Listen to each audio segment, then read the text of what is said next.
복음서와 사도행전을 좀 우리가 이해를 하고 오늘 말씀을 좀 듣는 게 중요합니다.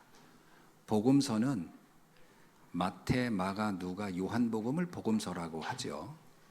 이 복음서의 핵심은 예수님의 공생의 3년의 사역에 대한 기록입니다. 그래서 복음서는 예수님에 대한 기록이죠. 근데 사도행전은 뭐냐? 사도행전은 부활의 주님을 체험한 제자들이 성령 인도를 받아서 전도 사역에 대한 기록입니다. 그래서 사도행전은 제자들에 대한 기록이에요.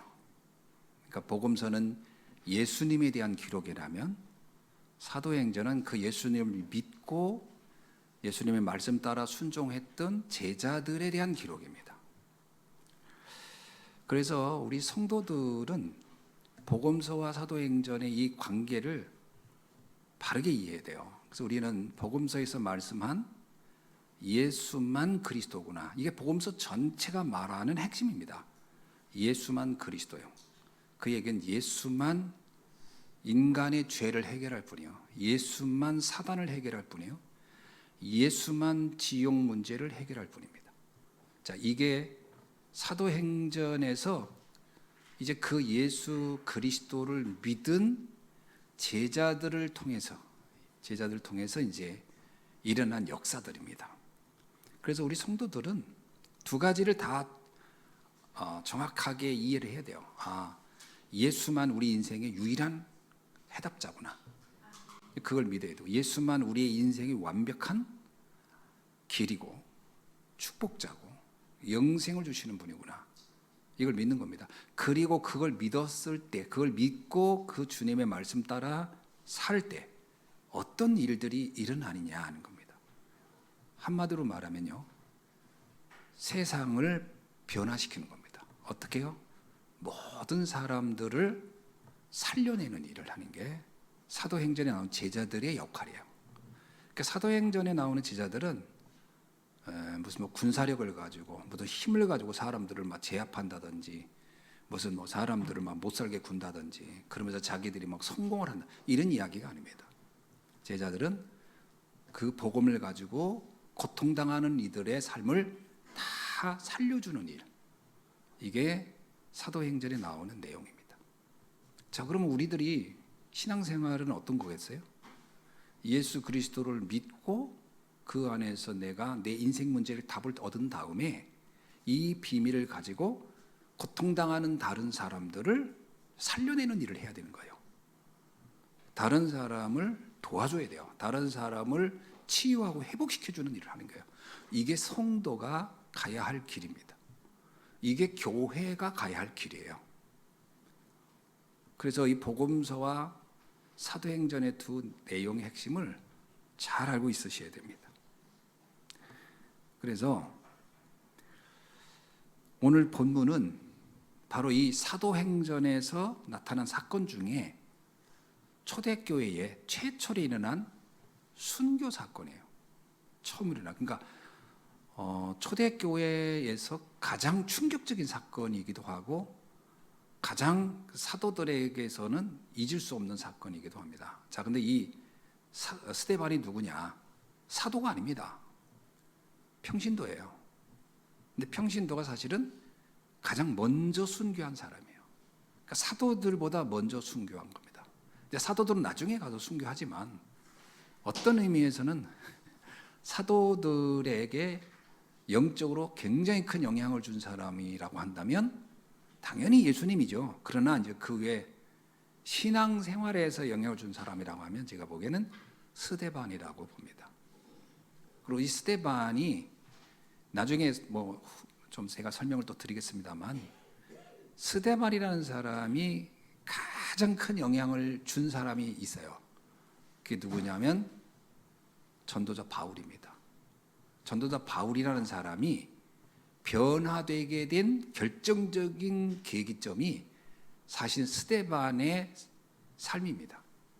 자, 그렇다면 오늘 우리가 스데반의 삶에 대해서 좀 좀 살펴볼 필요가 있겠죠. 오늘 본문은 바로 이 스데반이 순교하는 그 장면입니다. 자, 스데반은 어떤 사람이냐? 원래 스데반은 교회가 위기 때 교회의 문제를 해결하기 위해서 이렇게 세워진 중직자입니다. 그 사도행전 6장 3절에 보면 스데반을 이렇게 얘기합니다. 성령과 지혜가 충만한 사람 이렇게 나와요. 이 말은 한 단어로 설명하면 영적인 지혜가 있는 사람 이런 뜻이거든요. 그럼 영적인 지혜가 뭐냐? 이거는 똑똑하다는 얘기가 아닙니다. 내가 무엇을 해야 하는지, 내가 무엇 때문에 하나님께 이 직분을 받았는지에 대한 그 이유를 명확히 알고 그것을 위해서 헌신했던 사람입니다. 그러니까 지혜로운 사람은요, 내가 무엇을 해야 하는지를 아는 사람이에요. 그러니까 미련한 사람은 똑똑해도 제가 뭘 해야 될지를 몰라요. 여러분, 사울왕은 원래 굉장히 잘생기고 똑똑했습니다. 근데 사울왕은 미련했어요. 자신이 뭘 해야 하는지를 놓치고 하지 말아야 할 짓을 했어요. 그러니까 나라를 어떻게 하면 바르게 백성들을 축복되게 할 건가 하는 쪽에 신경 써야 되는데 개인의 상처 때문에 다윗을 죽이는데 일생을 걸어버렸어요. 그러니까 그는 참 미련한 사람인 거예요. 지혜로운 사람은 뭐냐? 자신의 사명을 잊지 않는 겁니다. 그러니까 이 스데반은 두 가지를 위해서 제가 세움받은 걸 알았어요. 하나는 뭐죠? 교회가 어려울 때, 교회가 분쟁 속에 있을 때 교회를 회복하는 일을 위해서 내가 직분을 받았구나. 또 하나는 주의 종을 도우라고 나를 직분을 주셨구나. 이 두 가지의 사명을 스데반은 절대 잊지 않았어요. 그걸 우리는 아셔야 됩니다. 요셉도 마찬가지잖아요. 요셉이 왜 지혜롭냐면 하나님이 요셉을 불렀던 그 이유 있잖아요. 해와 달과 별이 너를 위하여 복을 받게 되는 그 일을 위해서 나를 부름받았구나. 그 사명 놓치지 않았어요. 다윗이 왜 지혜롭냐? 목동일 때 너는 이스라엘 왕이 될 거야. 이스라엘을 너는 네가 이스라엘 살려야 되는 일이야. 그걸 어릴 때 그 사명을 붙잡고 평생 그걸 잃어버리지 않아요. 그래서 지혜로운 겁니다. 그러니까 지혜로운 사람은 내가 무엇 때문에 이곳에 있는지, 내가 무엇을 위해 살다 가야 하는지 이게 명확한 사람이에요. 그렇죠? 옛날에 보면 임금 중에도 미련한 임금은 나라는 신경 안 쓰고 엉뚱한 짓 하다가 이상해지는 사람 많잖아요. 그러니까 지혜로운 사람은 자기가 뭘 해야 되는지를 아는 거예요. 자, 두 번째는 믿음과 성령이 충만한 사람이라고 했어요. 믿음이라는 것은 우리 인간끼리의 신뢰도 믿음 중에 하나겠죠. 누굴 믿는다. 근데 그런 믿음이 아닙니다. 영적인 믿음에 대한 얘기예요. 그럼 어떤 게 영적인 믿음이냐? 세 가지입니다. 하나는 구원 얻는 믿음이 명확했어요. 예수를 그리스도로 믿으면 인간은 구원 얻습니다. 근데 이 구원을 얻는다는 것은 어떤 일이냐면 그냥 좀 좋아지는 상태가 아니죠. 구원을 얻는다는 얘기는 뭐예요? 운명이 바뀌는 거예요. 아, 나는 운명이 바뀌었구나. 예를 들면 베드로 물고기 잡는 어부였어요. 예수 믿는 순간 그 운명이 바뀌었어요. 나는 사람 살리는 어부구나. 운명이 바뀌는 겁니다. 오네시모 맨 도둑질하던 사람이에요. 근데 예수를 믿는 순간 나는 전도자가 됐구나. 운명이 바뀌는 겁니다. 본질이 바뀌는 거예요. 새 사람이 되는 거예요. 그러니까 스데반은 아, 내가 예수를 믿고 나의 운명이 바뀌었구나. 이걸 안 거예요. 두 번째는 하나님의 능력을 믿는 사람이에요. 우리 힘으로 못 삽니다, 세상을. 사람들은 다 자신의 힘으로 산다고 하는 거예요. 어느 탤런트를 보니까 우리가 잘 아는 분인데 이분이 이런 얘기 하더라고요. 최근에 어디서 보니까 나는 나를 믿는다고 그러는데 그래서 자신을 믿기 때문에 최선을 다한다는 거예요. 좋은 자세입니다. 그러나 인간의 근본은 못 바꿀 겁니다. 내가 나를 믿어서는 아무것도 안 돼요. 창조주를 믿어야 되는 거예요. 나를 이 땅에 보내시고 내 인생을 이끌어 가시는 하나님.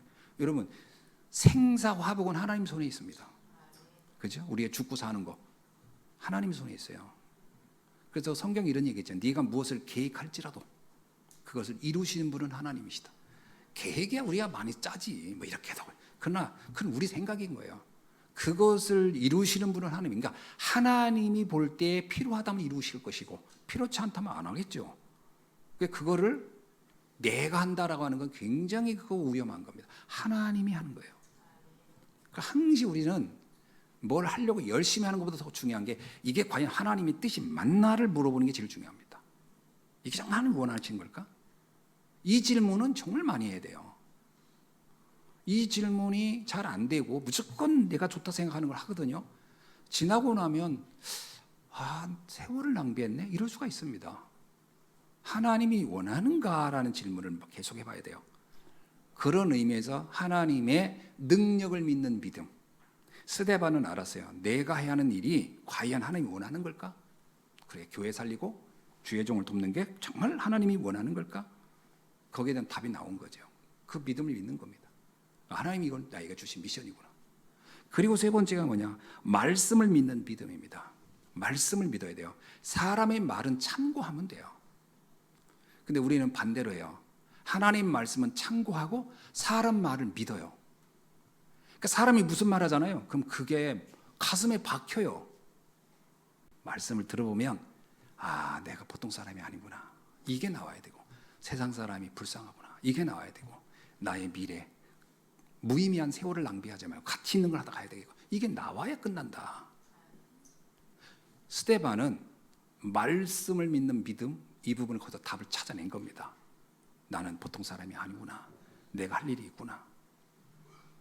이게 없으면요 인생이 굉장히 허무해집니다. 앞으로 시간은 가면서 육체는 자꾸 이렇게 약해져요.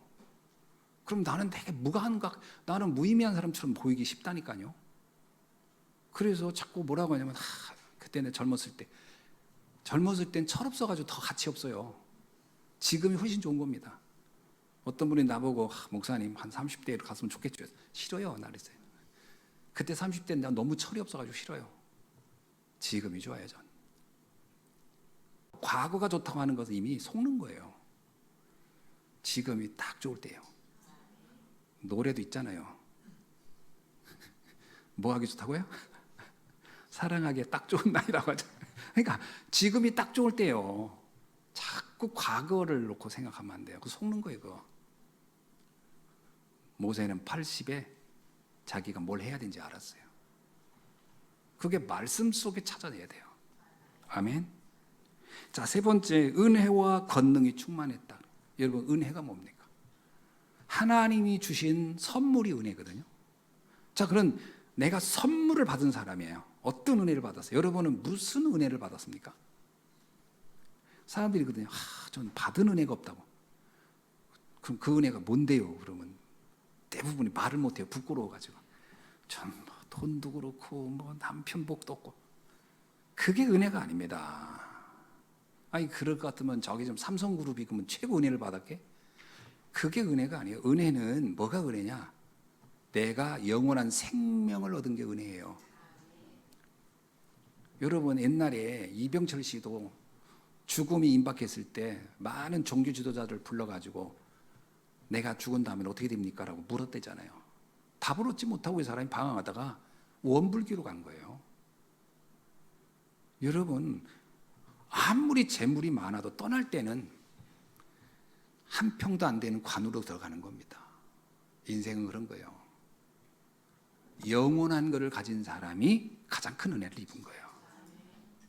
영원한 생명을 가졌다면 다 받은 거예요. 그 스데반이 그걸 아는 거예요. 나는 영원한 생명을 가진 자다. 그럼 죽어도 상관이 있어? 영생을 얻었는데 내가. 이게 어마어마한 겁니다. 그래야 인생을 살면서 뭔가 정말 이게 행복하고 편안하고 그렇지. 안 그러면 계속 나는 뭘 없다 생각을 하거든요. 맨날 없대. 그냥 그런 건 좀 그렇다고 내가 돈이 많아서 줄 수도 없고 말이야. 맨날 없다고 하면 이 주중에도 어떤 분을 만나서 그랬더니 그냥 힘들다는 거야 계속. 그래서 내가 뭘 어떻게 해줬으면 좋을까? 내가 은행장이었으면 좋겠다. 은행장도 돈도 마음대로 못 써요. 다 또 그것도 뭘 도와주면 좋을까? 혼자 가만히 생각했어요. 내가 뭘 도와주면 될까? 그러다 내가 마지막에 영생을 얻었잖아요. 그러면 됐네. 돈으로 환산할 수 없는 거 얻었잖아요. 그 은혜를 스데반은 알고 있었다. 그 스데반은요, 너무 자기가 행복한 사람인 거예요. 자, 그래서 아무리 주변 사람이 뭐라고 해도 개의치 않는 거예요. 여러분, 개의치 않으셔야 됩니다. 뭐 사람들은 다 눈에 보이는 거 가지고 이러니 저러니 말합니다.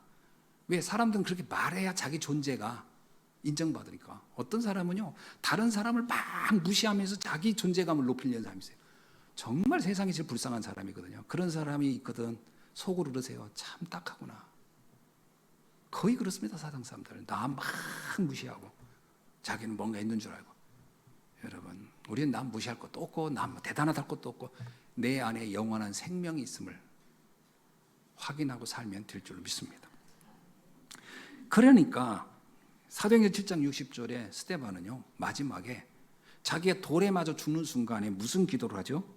이렇게 합니다. 무릎을 꿇고 크게 불러 이르되 주여 이 죄를 그들에게 돌리지 마옵소서. 여러분, 지금 자신에게 돌을 던지는 사람들이 굉장한 죄를 짓고 있는 거예요. 그냥 자기를 죽이기 때문에 죄가 아니에요. 사람은 뭐 잘못하면 실수로 죽기도 하고 그러죠. 그것이 죄가 아닙니다. 그들은 하나님을 거부하고 복음을 거부하는 그 분노 때문에 나를 죽이는 거거든요. 그건 뭐예요? 원죄로부터 그들은 벗어나지 못한 자들이에요. 원죄를 벗지 못하면 어떤 문제가 되죠? 사단의 종이에요. 그러니까 스데반은 알았어요. 자기가 돌 던지는 사람을 보면서 저들은 하나님을 만나지 못했고 그러면 사단의 종이 된 저들이구나. 그럼 그들이 미래는 어떻게 돼요? 지옥 가는 거예요. 영원한 형벌로 가는 거예요. 그걸 아는 거예요. 그러니까 돌 던지는 사람이 도리어 불쌍한 거예요. 그러니까 우리가 원수를 사랑한다 할 때 막 감정적으로 원수 막 이뻐하고 이런다는 게 아니에요. 그들을 불쌍히 여기는 마음 때문에 내가 그에게 분노할 이유가 없는 거지. 그겁니다. 분노할 이유가 없어요.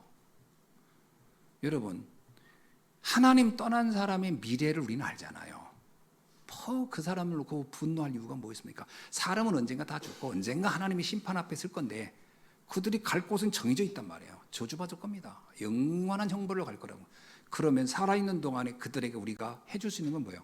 그 저주에서 벗어날 수 있는 길을 알 수 있으면 좋겠다. 그 안타까운 마음이 있겠죠. 그래서 우리 전도하는 거 아니겠어요? 그리고 흑암에게 잡혀 있다는 걸 아니까 스데반은 그들을 향하여 기도해 줄 수 있었던 거예요. 저들이 무슨 죄를 짓고 있는지도 모르고 있다 이거죠. 자, 그러면 두 번째, 스데반에게 주어진 미션은 뭘까요? 스데반이라는 사람은 애당초 그는 교회를 지키고 주의 종을 돕는 중직자로 세움을 받은 겁니다. 여러분, 이 중직자란 말이 임직자 할 때 이 중직자는 원래 무거울 중자입니다. 무거운 거면 흔들리지 않는 거예요.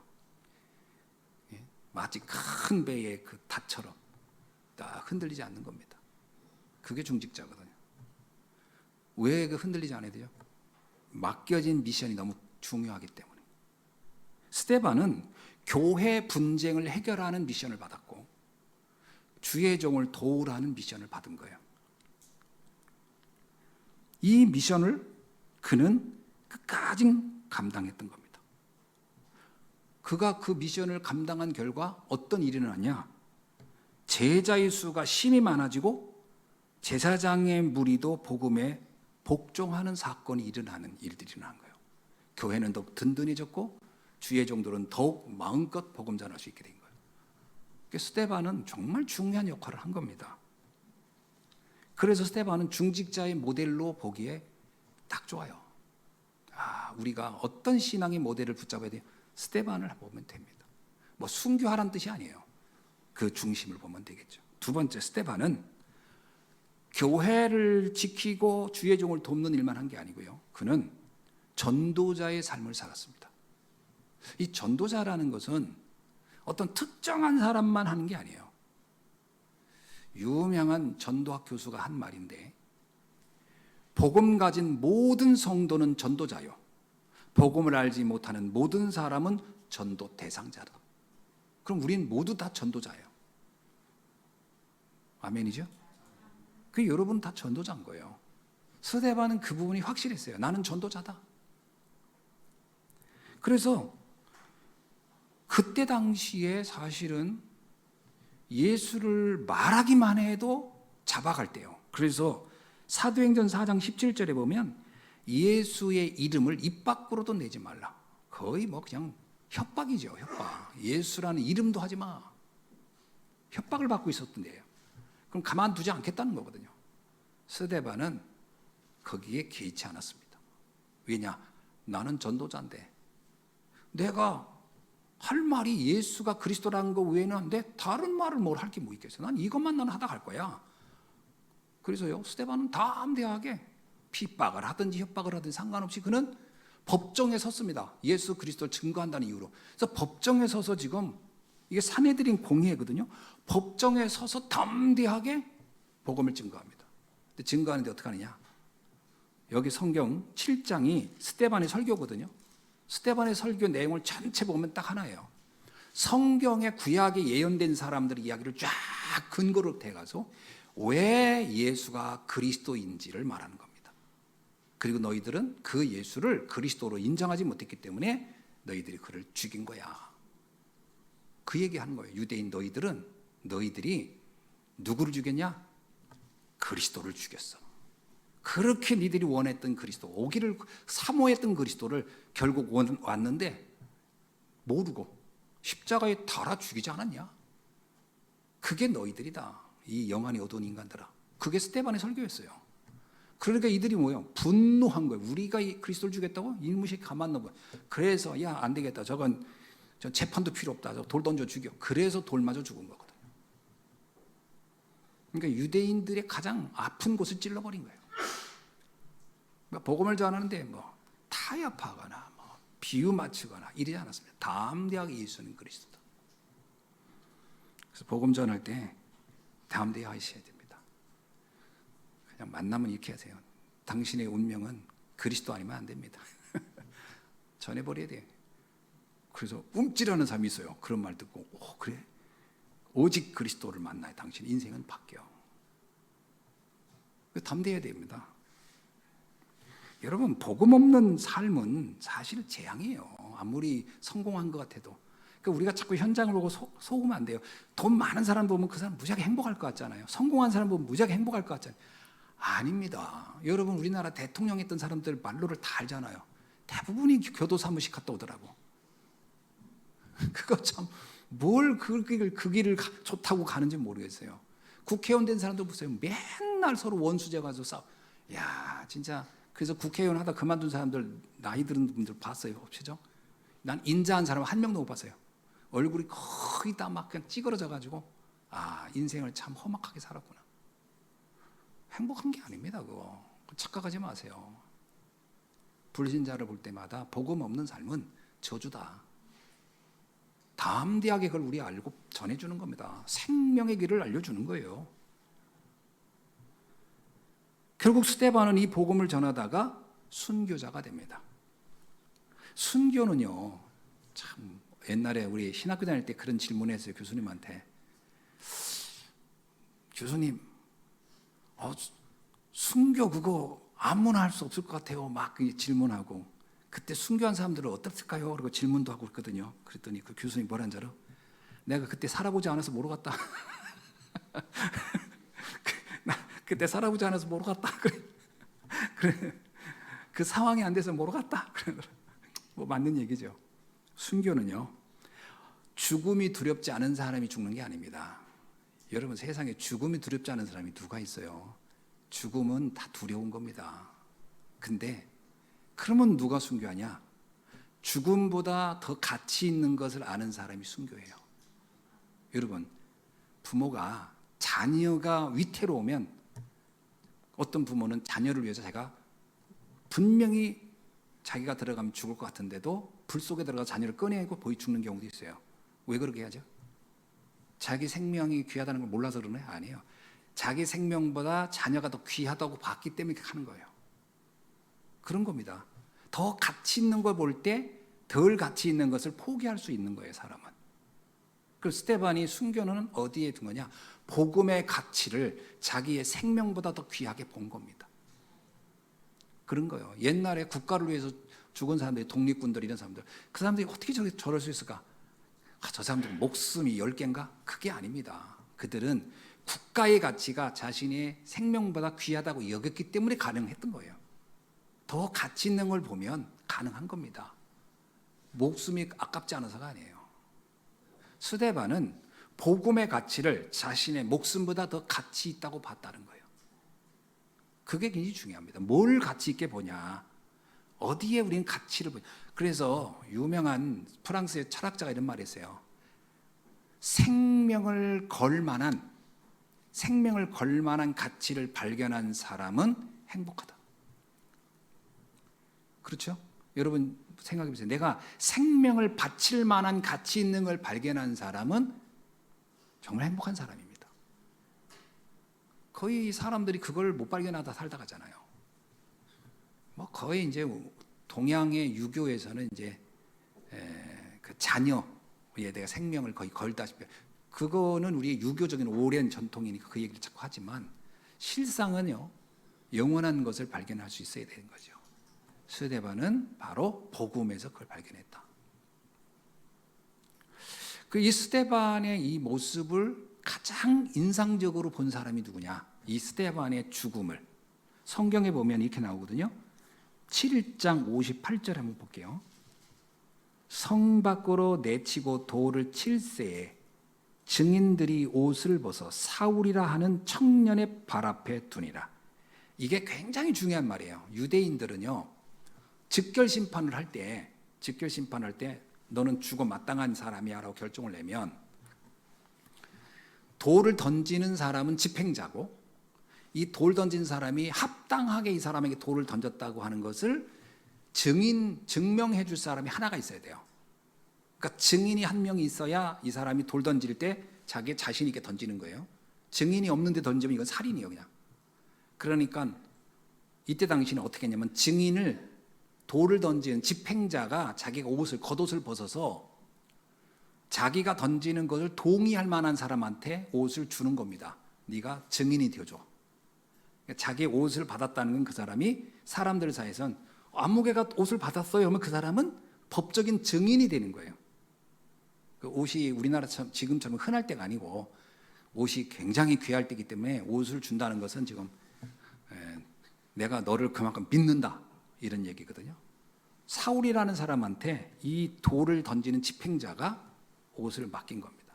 자, 그러면 사울도 이 스데반이 돌 맞아 죽는 거를 자기가 동의했다는 거예요. 그래서 8장 1절에 보면 뭐라고 나죠? 사울은 그가 죽임 당함을 마땅히 여기더라. 이랬으니까 증인인 거예요. 그때만 해도 사울은 스데반이 돌 맞아 죽는 건 당연한 거야. 우리가 그렇게 이단이라고 하고 절대 믿으면 안 된다는 예수를 그리스도로 믿고 난리를 쳐, 예수 그리스도 말도 하지 말라 했는데 저놈은 아예 나서서 막 그냥 이 구약에 있는 사람들 인물을 다 들어서 우리 보고 막 예수를 죽인 살인자라고 막 저래 막 이러니까 이 유대인들은 막 분노가 막 그냥 부글부글 했던 거죠. 그러니까 그때 사울도 같은 입장이었단 말이에요.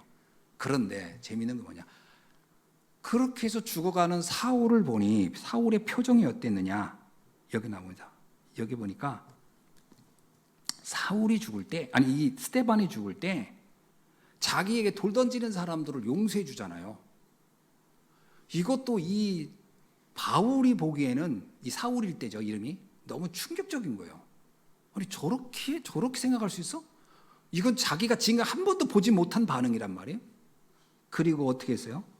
그의 얼굴이 성경에 보니까요, 그가 그렇게 막 그 죽어가는 모습이 굉장히 그가 천사 같은 표정으로 죽어갔다고 성경에 나오거든요. 그러니까 너무 행복하게 죽는 거예요, 평안하게. 그러니까 이게 사울에게는 무지하게 충격이었던 거예요. 어떻게 사람이 저럴 수 있을까? 우리는 협박하고 죽인다고 하면 막 공포에 떨고 막 무서워하고 살려달라고 할 텐데, 스데반은 그냥 그거를 그냥 편안하게 받아들여 버리는 거예요. 행복하게, 감사하게.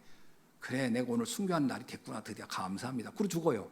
이게 바울에게는, 사울에게는 굉장히 충격이었어요. 어떻게 저럴 수 있을까? 그런 생각을 계속 안 할 수 없겠죠. 그 생각하다 그러다가 담의 색을 가다가 그는 큰 깨달음을 갖게 됩니다. 아, 그들이 생명보다 귀한 것을 봤구나. 생명보다 가치 있는 것을 그들은 체험했구나. 근데 나는 왜 이게 없지? 그때 부활의 주님을 만나게 되는 거죠. 복음의 가치를 제대로 아는 사람들은 스데반이 보았던 그 세계 볼 수 있는 줄로 믿습니다. 그래서 사도 바울이요, 나중에 이제 변화된 이후에 이제 사도 바울이 이런 고백을 합니다. 사도행전 20장 24절에서 내가 달려갈 길과 주 예수께 받은 사명 곧 하나님의 은혜의 복음을 증언하는 일을 마치려 하면은 나의 생명조차 조금도 귀한 것으로 여기지 아니하노라. 스데반의 삶 그대로를 자기도 그렇게 살고 싶다고 하는 거예요. 그러니까 잘 보세요. 바울이라는 사람이 얼마나 스데반 사건에 충격을 받았으면 그래 나도 저렇게 살다 가고 싶어. 나도 복음 전하다 나도 죽고 싶어. 이게 내 꿈이야, 내 소망이야. 이렇게 고백을 했다는 겁니다. 굉장한 거잖아요.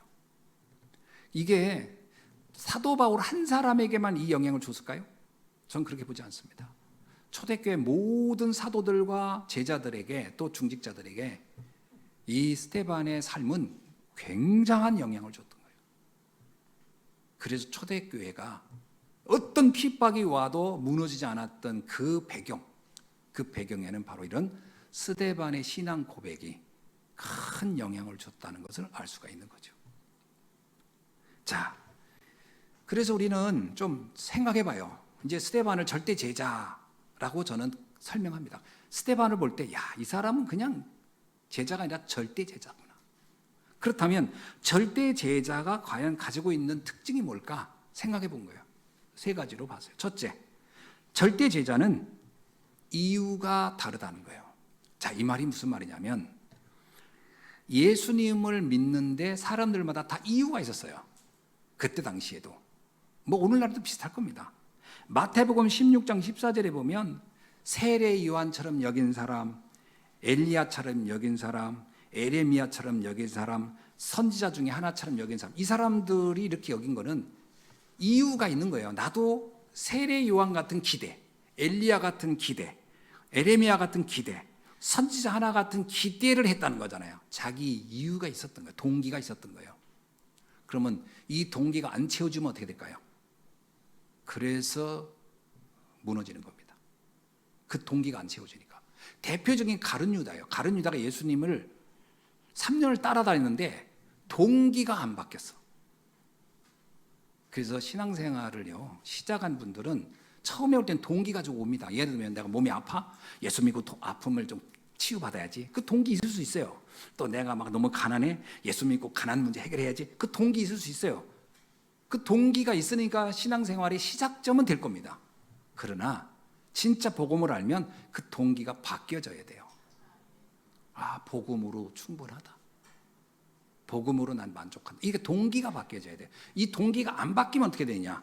이 동기가 계속 남아가지고 이게 채워지지 않으면 나중에 이럽니다. 믿어도 소용없네. 떠나는 사람들이 하는 말이 믿어도 소용없네. 내가 길에서 이렇게 전도하다거나 어떻게 만나는 중에 만나보면 왕년에 교회 안 다닌 사람이 없더라고. 야, 다 다녀버려서 어렸을 때. 근데 지금은 안 다녀. 아예 불신자 돼서. 근데 얘기를 가만히 들어보면요. 자기 나름대로 교회를 다니는 동기가 있었어요. 기대가 있었단 말이에요. 인간적인 기대. 뭐 굉장히 나는 집안이 어려웠고 막 그랬는데 교회 가면 목사님이나 장로님이 막 아버지처럼 나한테 따뜻하게 대해주고 막 이것도 동기거든. 인간적인 기대를 엄청 하고 와서. 근데 어느 날 보니까 장로님이 되게 냉정하게 대했다 이거야. 삔 또 상했지. 에이, 난 교회 안 다녀. 그리고 떠난 사람. 교회 왔더니 이제 어떤 분은 그러더라고. 교회 왔더면 내가 이제 막 사업 시작해가지고 경제도 어려울 때인데 교인들이 다 내 물건 사주고 이럴 줄 알고 동기가 이제 그것 때문에 왔어. 근데 성도들이 어느 날 목사님이 설교하더래. 서로 경제 거래 하지 마세요. 거의 삔또상해가지고 예 그리고 떠났대. 동기거든 그게. 다 동기가 있는 거예요. 숨은 동기가. 그것 때문에 신앙생활이 안 되는 거예요. 그것 때문에. 제자는 그런 동기 없습니다. 오직 복음 때문에. 복음이면 돼. 나를 구원하신 하나님의 은혜면 충분해. 이래야 되는 겁니다. 그래야 제자의 길을 끝까지 가요. 그죠? 이 동기가 있으면 주변 사람들의 말, 분위기, 여론 이런 거 너무 흔들립니다. 그 동기 때문에 그렇거든요. 그래서 우리는 오직 하나 이유가 있다면 복음 때문에 우리는 이 신앙생활, 이 믿음의 길을 가는 줄로 믿습니다. 두 번째는요, 이 제자는 자랑이 달라요. 세상 사람들은요, 참, 뭐 우리도 그런 게 좀씩 남아있지만 나를 자꾸 자랑하고 싶어요. 좀 돈 생겼다. 막 돈이 생겼는데 나를 자랑해. 내가 성공해서. 지난번에 저기 어디 가는데 보니까 현수막 걸도 동네에다가 저기 그 덕평 가는데 보니까 현수막도 세무 공무원인가? 뭐죠 그거? 그거 회계사 저기 자격증 드디어 현수막으로 동네에다가 예? 누구 아들 무든지 김씨 집안 누구 아들 자랑을 너무 하고 싶은 거예요 지금. 근데 이게 아무도 안 알아주니까 동네 입구에다가 사람들은 전부 다 나를 좀 알아줬으면, 전부 다 그런 마음이 있어요. 참 이게 신앙생활이 이렇게 돼버리면 곤란합니다. 곤란해요. 그러면 잘 되잖아요. 교만해져요. 그 남들 무시합니다. 야, 난 이렇게 응답받았는데 넌 뭐지? 없죠? 그러면 완전히 또 낙심돼가지고 나는 뭐지? 이게 신앙이 아니에요. 이거는 완전히. 이건 이래가지고는 교회 못 살립니다. 교회를 힘들게 하면 힘들게 하지. 목회자를 시원케 못해요. 답답하게 하지. 깝깝하게 할 수가 있어요. 나를 자랑하는 게 아니라 그리스도를 자랑해야 돼요. 오직 그리스도. 그래서 바울은 이렇게 얘기합니다. 갈라디아 6장 14절에서 내게는 우리 주 예수 그리스도의 십자가 외에는 결코 자랑할 것이 없느니라. 십자가의 그 은혜, 내가 받은 그 은혜 외에는 내 자랑할 게 없어. 그 바울이 그러면 가난한 사람이냐? 그렇지 않습니다. 바울은 그때 당시에 로마 시민권을 가질 만큼 재력 있는 집안이었고, 그러니까 엄청난 집안이에요. 로마 제국에서도요, 로마 시에서 태어난 사람이 로마 시민권을 받는 거예요. 그 외에는 변방에 있다 그러면요, 로마 시민권 주지도 않아. 로마 통행권 하나 주는 것도 돈 받고 했고, 로마 시민권을 받았다는 얘기는 황제가 황제될 때 어마어마한 뭔가 기탁을 했거나 전쟁에 어마어마한 영웅적인 일을 했을 때 로마 시민권을 줬단 말이에요. 특별히. 그러니까 바울이 우리는 로마 시민권을 가졌다 할 때 베스터 총독이 쩔쩔맸어요. 어떡하지? 얘가 그냥 평범한 사람인 줄 알고 감옥에 가둬놨다가 로마 시민권 보여주니까 난리 난 거예요. 그래서 바울이 이러잖아요. 나 재판을 황제한테 가서 받을래. 로마 시민권은 최종적으로 마지막 황제가 판단하게 돼 있어요. 그만큼 이게 권위가 있었단 말이에요. 그러니까 바울은 보통 집안 사람이 아니에요. 그리고 공부도 엄청 했어요. 그리고 바리새인 중에 최연소 사내들인 공의회 국회의원이었어요. 그때 당시. 근데 바울이 뭐라고 하죠? 그리스도를 알고 나니 내가 그동안 자랑했던 게 다 부끄럽다. 야, 그게 정말 자랑거리가 아니었어. 그리스도 외에는 내가 자랑할 게 없었어. 이렇게 말한 거예요. 그러니까 가난한 인간이 돈 거 필요 없어. 그리스도지. 이러면 사람들이 별로 신뢰를 못 해요. 그렇죠? 애당초 돈도 없는 사람이 그러니까. 그러나 이렇게 엄청난 재물을 가진 사람이 돈 알고 봤더니 다 의미 없던 거다. 그리스도가 다야. 그러면 다르죠. 그 고백이. 바울은 그런 고백을 했던 사람. 우리의 자랑이 오직 그리스도여야 된다. 그래서 우리 성도님들이 좀 의식을 할 필요가 있어요. 모이면 나도 모르게 막 자랑하고 싶은 게 있더라도 좀 꼭 누르고 복음만 포럼하시기 바랍니다. 그래야 교회가 든든해서요. 조금 생각지 않게 좀 생겼어도 말하지 마시고 그리스도만 말하기를 바랍니다. 자, 세 번째 절대 제자의 특징이 뭐냐? 중심이 달랐다는 거예요. 중심을 어디다 두느냐? 바울은 이렇게 얘기합니다. 빌립보서 3장 8절에서 그리스도 예수라는 지식이 가장 고상하다. 가장 가치 있는 걸 알았다. 중심이 이동했다는 거예요. 나의 중심은 세상적인 것에서 그리스도에게로 중심이 이동했어, 이런 말이에요. 그리고 바울은 이런 얘기를 많이 합니다. 사도행전 19장 22절 나는 로마도 보아야 하리라. 가이사 앞에 서야 하리라. 그게 무슨 말이죠? 나는 세계복음 하고 싶어. 나는 이게 내 중심이야. 나는 복음 전하다 가고 싶어. 이게 중심이라는 얘기죠. 그래서 저는 참 감사한 게 옛날에는 솔직히 고백하면 중심이 없었어요. 자랑도 잘 못하겠더라고. 복음 자랑도 잘 못하겠고, 희한하게 또 이유도 또 따로 있었고, 이 세 가지가 다 안 됐어. 이유가 있었어요. 교회를 빨리 부흥시켜서 평안하게 살아야지. 이 이유 동기 가득했어요. 그래서 어디 큰 교회 있으면 갈까 맨날 이 생각만 했어요. 그러니 이게 목사가 이게 장사꾼이지 이게 무슨 목사입니까? 그런 이유 가지고 있었고, 또 하나가 자랑을 할 게 없는 거야. 나는 복음을 자랑해야 되는데 복음 자랑거리가 아니야. 그 맨날 주눅 들어서 친구들 동기 모임 갔더니 나는 봉고차 끌고 왔더니 친구들은 다 승용차 끌고 왔더라고. 그러니까 막 나는 주눅 들어가지고 다시는 안 가나 여기. 그러니까 내 자랑거리는 다 보이는 거예요. 그리스도가 아니었다니까. 이게 나를 정말 이상하게 만들더라고. 그런데 중심은 또 어땠냐? 중심도 마찬가지예요. 중심도 복음 전한다? 관심이 없어 거기에. 세계 선교? 관심이 없어. 그냥 어떻게 교회 좀 부흥시킬까? 그 부흥도 전도가 아니에요. 그냥 뭐 좀 빨리 회사로 말하면 빨리 성장시키고 싶은 그런 욕망밖에 없는 거야. 중심이 뭐냐? 속물 중심, 속물 중심. 그걸 나중에 알았어요. 병든 거라고. 병든 목사예요, 병든 목사. 그거 참 가치 없는 일이었거든. 복음 알고 나니까 중심이 바뀌더라고요.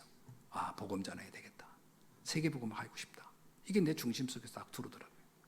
여러분, 그래서 전도자 바울은 그 중심을 가지고 세계 복음화의 여정을 갔습니다. 어떻게 갔느냐? 바울이 복음을 알고 나 이제부터 선교해야 되겠다 이 마음 먹고 선교를 시작한 때가 AD 46년이에요.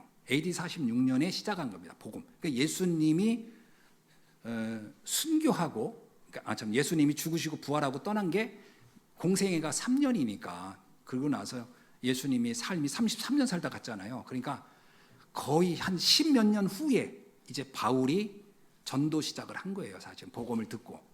근데 이때부터 바울이 몇 년간 세계 선교를 했냐? 11년간 했습니다. 11년간. 그래서 안디옥에서 빌립보로, 데살로니가로, 고린도로, 갈라디아로, 마게도냐로, 그리고 마지막 로마까지. 그래서 로마에서 순교하기까지. 로마에 가서 2년간 있었어요. 감옥에. 그래서 결국 AD 59년도에 순교합니다. 그러니까 거의 12년이나 13년 정도의 삶을 복음만 전하다가 순교한 거예요. 바울의 중심입니다. 나는 오직 복음 전하다 죽을 거야. 스데반을 보면서 했던 고백을 실제로 자기가 실천했던 거예요. 복음 전하다 순교한 거죠. 자, 저는 스데반이라는 한 인물을 볼 때 누구를 반드시 떠올리냐? 바울입니다. 한 사람이 이렇게 영향을 줄 수 있구나. 오늘 우리가 어떤 믿음의 선택을 할 때 우리 후대들 중에 중요한 제자들이 나올 거라고 확신합니다. 자, 오늘 말씀을 이제 마무리합니다. 스데반은 절대 제자 중에 제자예요. 스데반의 삶을 정리하라면 이렇게 얘기할 수 있죠. 그의 삶의 이유는 복음이었고, 그의 자랑도 복음이었고, 그의 중심도 복음과 전도였다. 우리도 그렇게 살다 가야 되겠다, 이런 생각을 하게 되고요. 스데반의 메시지를 보면은 그 메시지는 훗날 바울을 어마어마하게 세워내는 메시지가 됐어요. 오늘 우리들의 메시지도 우리 후대들에게 영향을 주는 메시지가 돼야 할 줄로 믿습니다. 나를 자랑해가지고는 메시지 영향을 못 줘요. 우리 애들도 똑똑합니다. 아랍니다.